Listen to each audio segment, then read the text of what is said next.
Okay, you want a $100 gift card to purchase music videos through an online store. You bought $48.40 worth of movies and 40 songs. Write an equation that represents your purchase using S to represent the cost of each song. And then how much did each song cost? So we want to write, first we want to write the equation that represents your purchase. So we know that we spent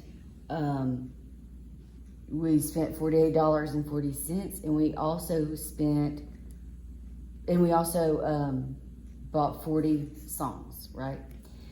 So we know that these two purchases should equal the total amount, right? So $100 is the total amount we have to spend. So $48.40 plus 40 times the number of songs we bought should equal $100, because that's the most we want to spend. So how much did each song cost? So we're going to solve that for S, and that should give us the number of each song. So 48.40 plus 40S equals 100.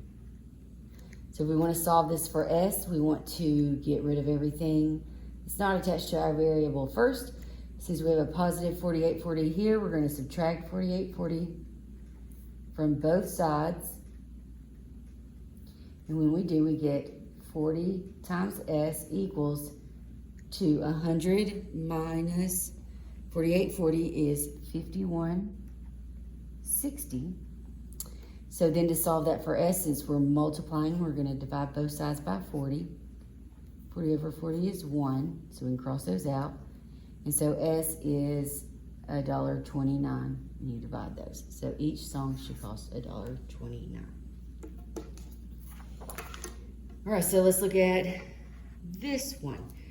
This was number 3 on your assignment.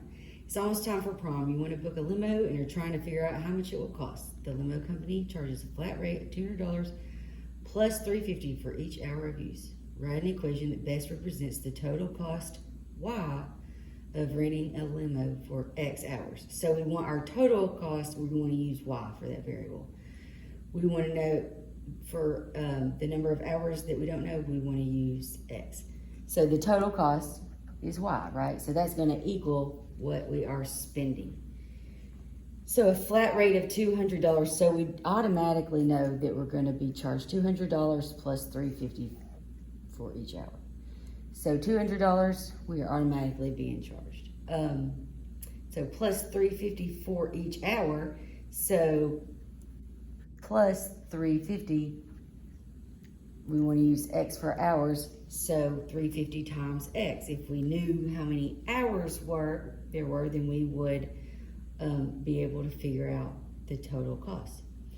Okay, so using your equation, how much would it cost to rent the limo for 4 hours? So what variable are we using for hours? X, right?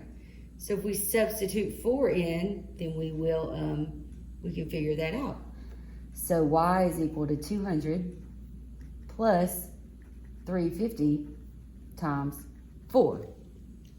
Okay, so then you get Y is equal to 200 plus 350 times 4 is 1,400. So add those together and it should be $1,600. $1,600.